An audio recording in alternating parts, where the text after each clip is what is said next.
Сайн та бүхэндээ энэ өдрийн мэндийг хүргэе. 365 өнөөдөр гайхамшигтай хамт подкастын маань 128 дахь дугаар эхлэхэд бэлэн боллоо. Та бүхний итгэл танд панда байна. It's not the load that breaks you down. It is the way you carry it. C.S. Lewis.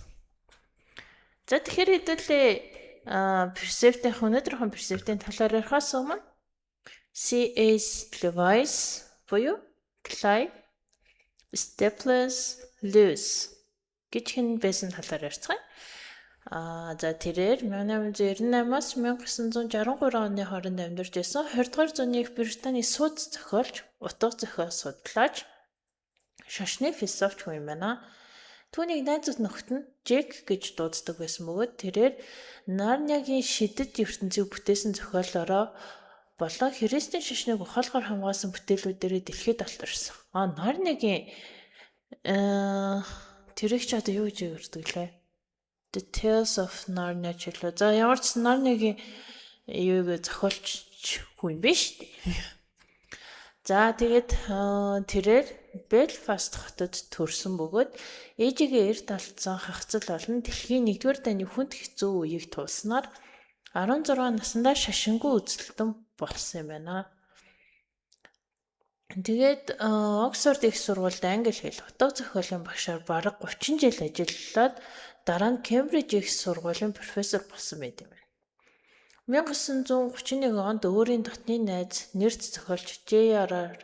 Tolkien бүгшний эзэн зохиолын зохиолч юм байна шүү дээ. Тэгээд урт хугацаанд оюун дүгнэлтийн мэтгэлцээ өрнүүлсний эцэс Христийн шашинд эргэн орсон бөгөөд өөрийгөө Английн хамгийн дургуйцсан байж итгэгч болсоогүй юм хошигн тодорхойлдог гэж гинэ.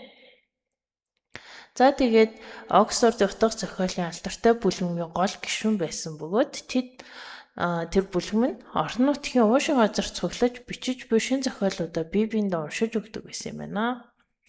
За алдартай бүтээлүүдээс нь дурдвал сая хэлсэн Нарниагийн он цагийн бичих. The Chronicles of Narnia. Энэ бараг 100 сая гаруй хувь борлогдсон 7 бот шилдэг бүтээл гэж байна шүү. Нүг киног л үзчихсэн болохоор бас. За тэгээд өөрийнхөө бас намтарчилсан бүтээл буюу баяраар гайхширсан гээд Surprised by Joy гээд нөгөө шашинд эргэж орсон түүхээ бичсэн байт юм байна. За тэгэхээр өнөөдөр түүний хэлсэн нөгөө персепт чинь болохоор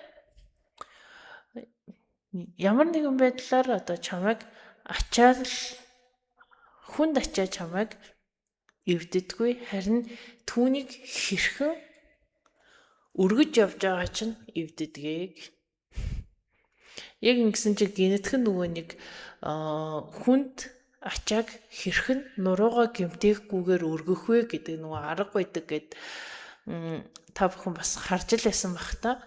Нөгөө нэг хөшүүрэг ер нь бол нөгөө физикийн хувилыг ашиглаад юугаа одоо нөгөө нэг шууд хөлөө нуглахгүйгээр тонгоогоод ингээд хүнд хайрцаг өргөх, өвдгөө нугалж хагас суужгаад өргөөд дээшээгээ ингээд нөгөө өвдгөөрөө буюу нурууныхаа хүчээр ингээд босох хоёр нөгөө нуруун дээрх ачаал бол бүр ингээд хоёр шал ондоо байдаг. Яг л тэр шиг юу байгаа байхгүй юу?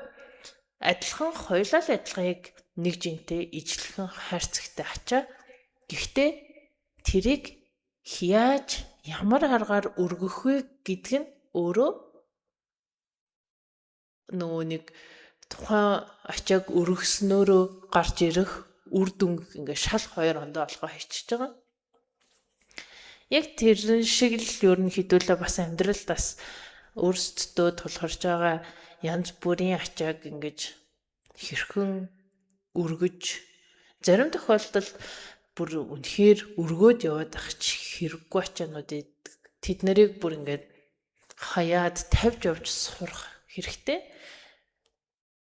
Мэдээж ингээд нөгөө нэг би бас одоо ингээд 128 дугаар дугаар гээд нэлээд олон хоног бас зөндөө янз янзын зүйлийн талаар ингээд ярьж л байна л да. Мэдээж миний хувьд маш сайн ойлгодог зүйл бол хэлэх үнэхээр амархан. Хийх үнэхээр хэцүү. Гэтэ тийм байлаа гэд хийж оролдож үзэхээ болох ёстой гэсэн үг бол бас биш. Тэгээд тийм байлаагийн юмыг аливаа юмсыг амархнаар бүтээх ёстой гэдэг бодолтой бас амьдрах ёстой бишээ гэдгийг бол аль талдаа хэдүүлээ эртхэн ойлгоод авчих юм бол бид хэдийн дараагийн өргөх ачаанууд маань улам хөнгөн болох эсхийг нь бол мэдгүй. Гэхдээ өргөх ивэ олоод хэдүүлээ амьдралдаа цааш урагшилж чадна гэж бодож байна. За тэгээд өнөөдрийнхөө дугаарыг энэ хүргээд өндөрлөө.